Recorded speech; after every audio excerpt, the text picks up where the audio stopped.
Well, a pleasure to have in studio for our FYI. Of course, we visited with him during the Tailgate and Tall Boys lead-up. We're going to get started with Tailgate and Tall Boys. Josh Agers.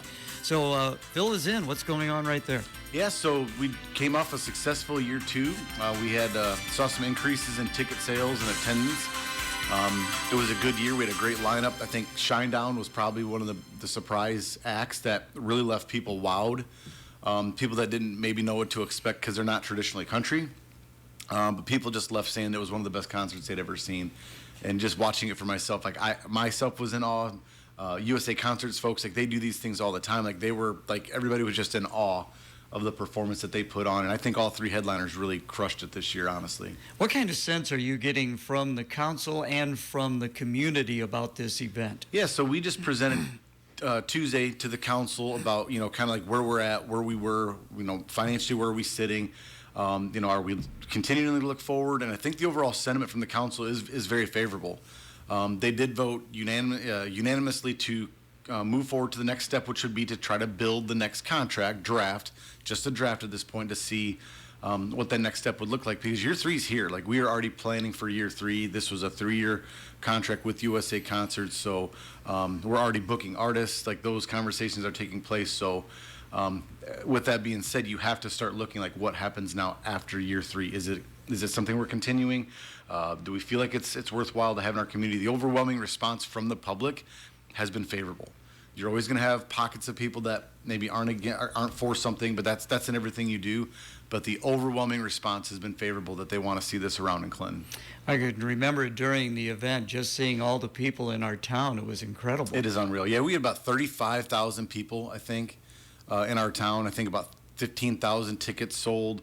I think Mayor Madison presented Tuesday that there was 42 states represented and 2 countries this year. Canada was one country, and then France was kind of an oddball, just because of the distance away from here. So I'd be curious to know the backstory to that. But the Canadian crew that came down, they camped at the festival campsite in the primitive camping area, so it was great for some of our camp hosts to get to meet.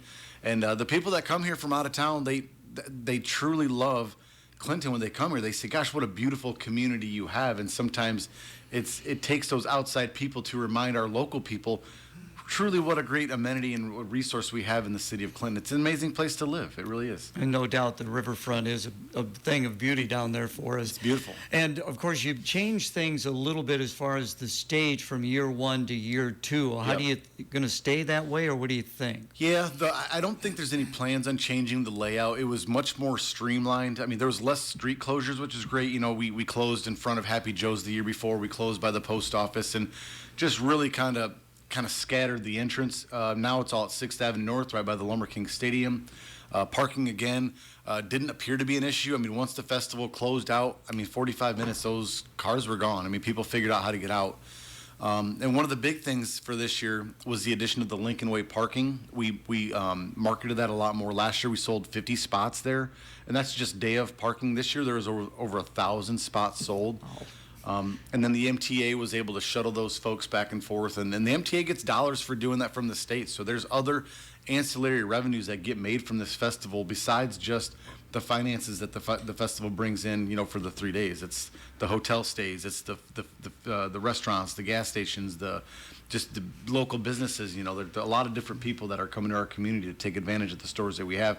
And I attribute that success this year a lot to the businesses marketing themselves more to let them know that there's what there is to do in Clinton. And I think that's what it takes as we get better and evolve and grow this thing. Again, visiting with Josh Agers. So again, we're getting into the 3rd year. As you said, the contract is going to be looked at. Yep. So what are your feelings? My feelings are, this is 2 years of a 3-year contract. If you think back when we first met with USA Concerts, they wanted to do a 5-year contract out of the gate, because they've been in this world enough to know that year 1, probably not making money. Year 2, maybe you'd be lucky to break even. Year 3, maybe you're to the break even point. And then year 4, okay, a little bit in the black. Maybe year 5, and now you're starting to see the viability of this festival. And that's the same with all of their other festivals that they've done. It's planting a seed.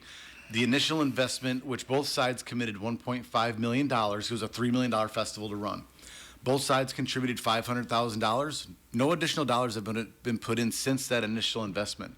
So when you talk about this loss that we're experiencing, We've not touched that. We've not, year two added no dollars from the taxpayers. $0 were added year two. And I think that's important for the public to understand that this thing does have a chance to have standalone value and then grow into a lucrative endeavor down the road. Do you always see it being a 3-day event? Not for me.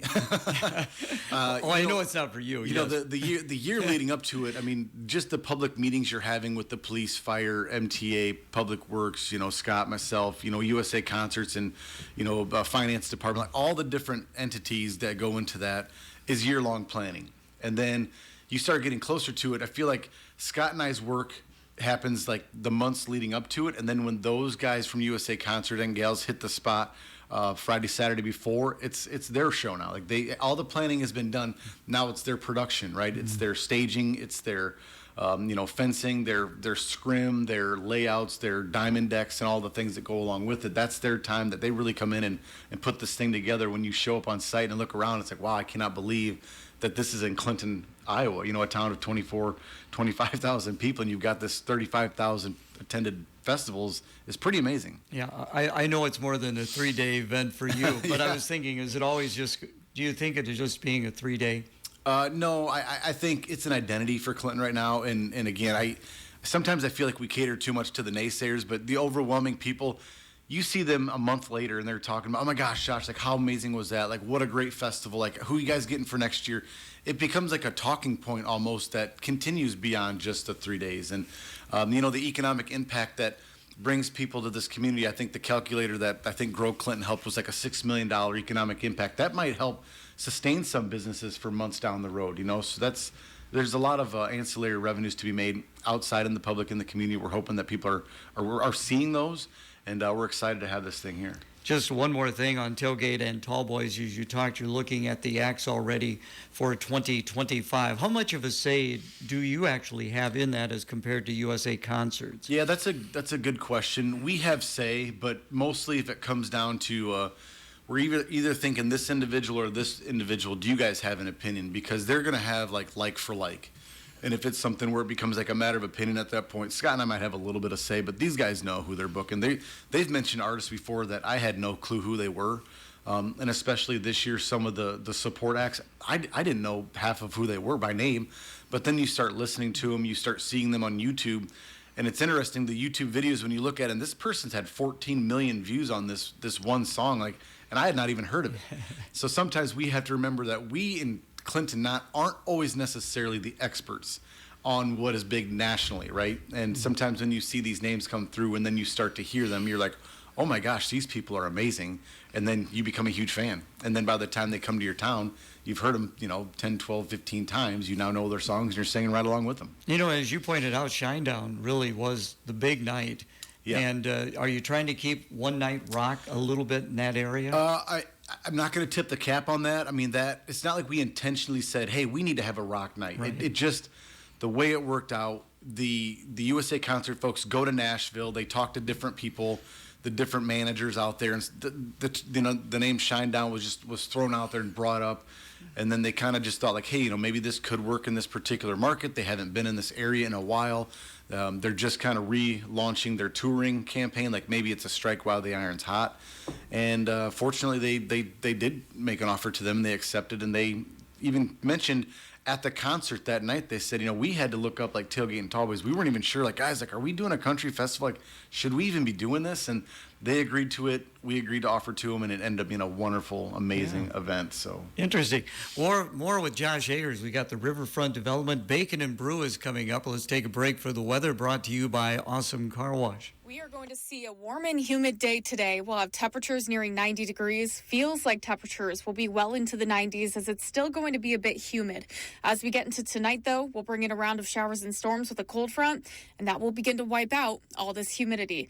I'm Storm Track 8 meteorologist Morgan Strackbein with your weather impact forecast. Still a little hazy out there. We're at 75 degrees. Our update brought to you by Awesome Car Wash. At Awesome Car Wash, they have everything to meet your car wash needs. Awesome Car Wash has 6 self-serve wash bays to minimize wait times. A touchless automatic 7 days a week, 24 hours a day. The Tunnel Wash open daily, not just on sunny days, from 7:30 to 7 p.m.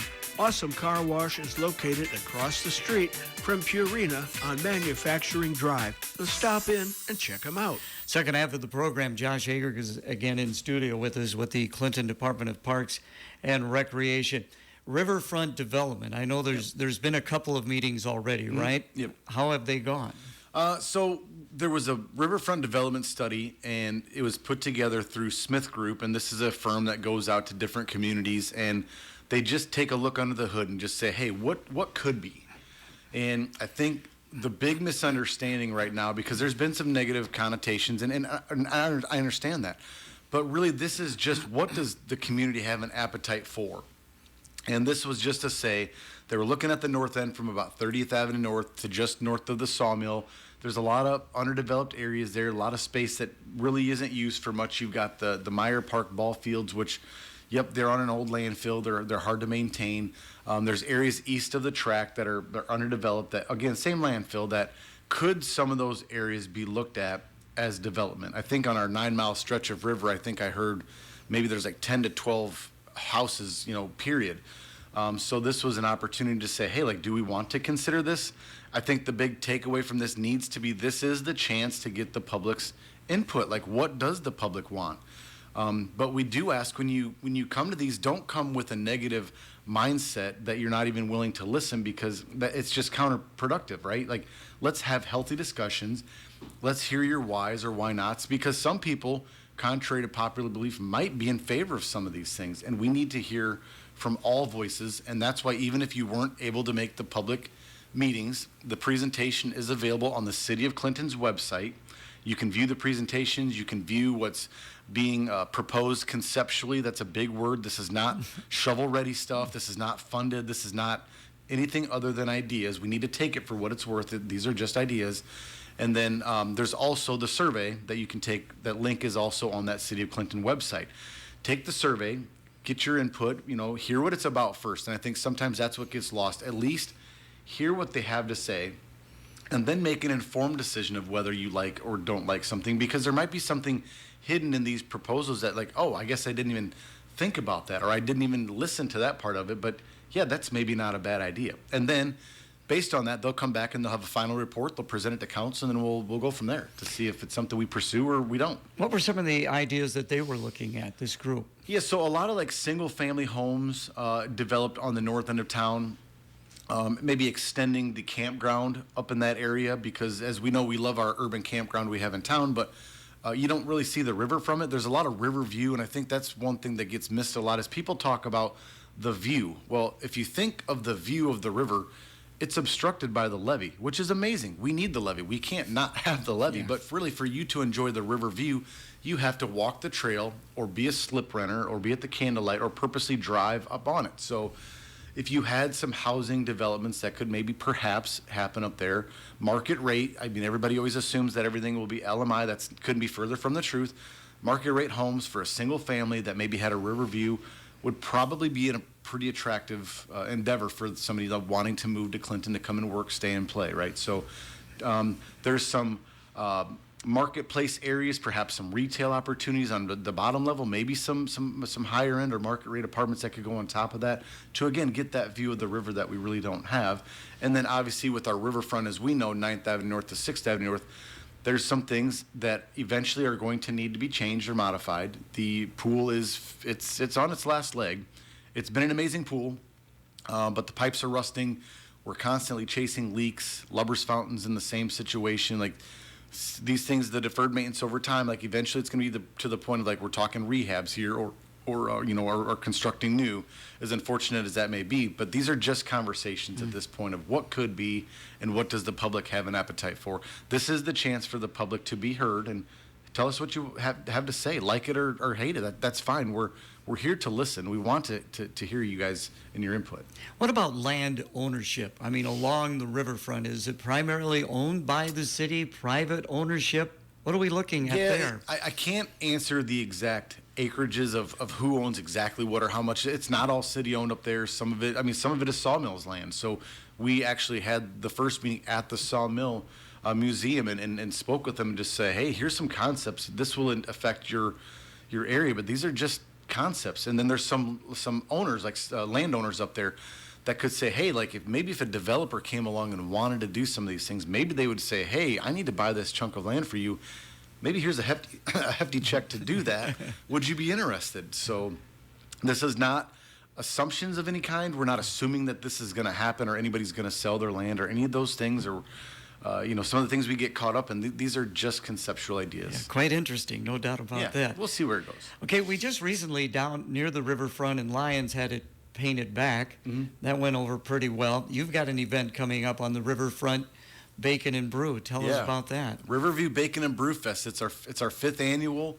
We've got Staph Infection playing for us. That's that school group teachers. Well, I had Bill Mishevitz on my River City Sports Review last night, and he said, make sure Josh promotes this. Oh, if anybody knows who I am, I'm a promoter. That's just, it's what I do. I try to push our programs forward. I love our community. I love our city. I love the people in it. And one of the things from our Parks Master Plan said to make more and better frequent use of our riverfront areas and our band shell. So we added this about 5 years ago, right around the same time that Master Plan came out. And 5 years later, here we are. We've got several food vendors competing for the best bacon-inspired food item.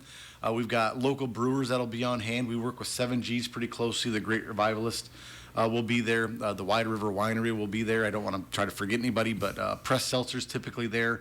But different varieties of like Toppling Goliath and Reunion and Exile and Big Grove will be on site. 5 Cities Brewing, Back Pocket. So you can truly come sample a lot of the local breweries in the area at our event. It's $25 to get in.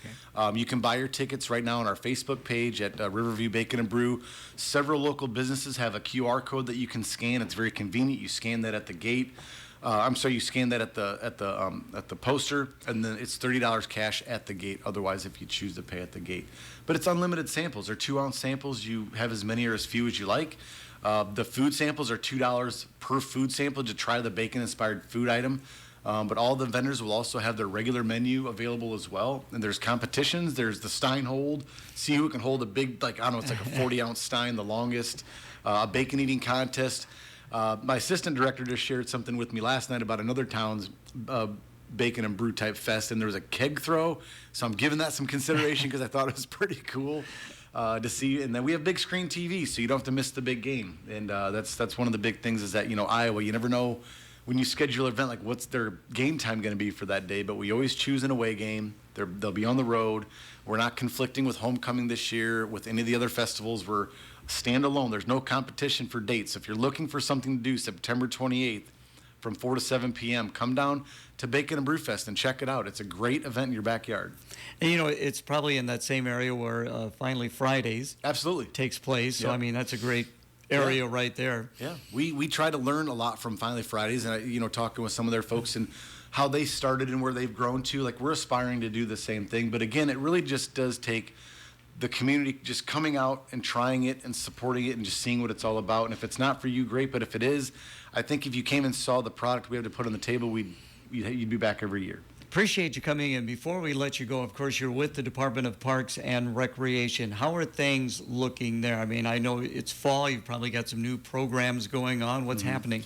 Yeah, so we, not that long ago, expanded our fitness center, The Rec. We're really trying to brand The Rec because a lot of people know it as The Rec. They go there and play basketball and the fitness center. And we've really branched into taking a lot of insurance companies, like Tivities and Silver Sneakers and things. So we've seen a lot of that senior population come and check out our facilities because there's a lot of great equipment. There's seated ellipticals that are not as hard on the knees and the legs and the hips. It's really great for rehab. We've had some people get referred to our facility because of those types of things. And if you've not checked out our fitness center, come check it out. It's very reasonable. I think it's $20 a month. It's relatively new equipment. It's all in great shape. We service it constantly. Several treadmills, several TVs. It's just a great membership base, and we continue to grow faster than we can keep up with sometimes, which is a good problem to have. And then Brandon Haynes with our program supervisor, he keeps us busy with programs. He's got flag football coming up. Fall soccer's right around the corner. Girls volleyball programs are right around the corner. Adult volleyball is right around the corner. So there's never really a break. It's, one season to the next. They typically overlap, and there's not much time in between. But that's important to us to keep offering things for our community to do. You know, the soccer fields out there, I noticed you had a 7-on-7 football event out there. How did that go? It goes great. We're one of the largest 7v7 tournaments in the state. We were one of the first to latch onto that 7v7 concept, which is touch. And I think safety is a big thing for folks. Not everybody likes the contact of full pads. Right, wrong, or indifferent. That's just the way of the world right now. So either you get rally behind it, or you get get pushed out of the way. So we thought we would try that, and it's really been successful. I think we had over 20 teams this year. Brandon, correct me if I'm wrong, but we've seen growth in that area, and it's a great way to have multi-use of your facilities. And I think when you talk about parks and recreation, that's something I'm always very interested in, is how can we have multi-use for different areas, so it's not just one niche thing. And that's one thing we can do with our award-winning soccer fields that is maintained by our award-winning grounds turf technician, Dustin Krogman. There are a lot of great parks. Because you look at Eagle Point Park up there on the north end, but there's Chansey Park.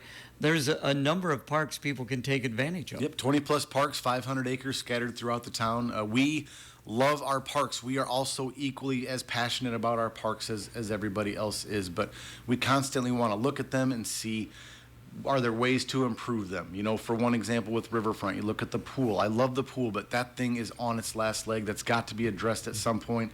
Chances are we're going to have to build new someday somewhere down there in a different location, because by the time you rehab a pool, you've spent probably more money getting it equipped to be ready than just building something new in a similar location. So those conversations will be coming down the pipe in the years to come too. Not by choice, it's because we have no choice. It will have to be addressed at something stay. Robert Frost once said, nothing gold can stay. And that's true of your facilities, your amenities, and you try to stay ahead of them and maintain them as best you can, but it's inevitable. Really appreciate you coming in. It's been a lot of fun talking with you, and people want to find out more about our great Department of Parks and Recreation. How can they best do that? Check out, there's the City of Clinton website. Check out our Facebook page, City of Clinton Parks and Recreation. There's constantly programming out there for everyone of all shapes, sizes, and abilities. Well, Josh, thanks so much. Thank you. Love it. Embrace it. Right now. The Dan Patrick Show. Dan Patrick. Sam Howell or Trace McSorley was starting instead of Jaden Daniels.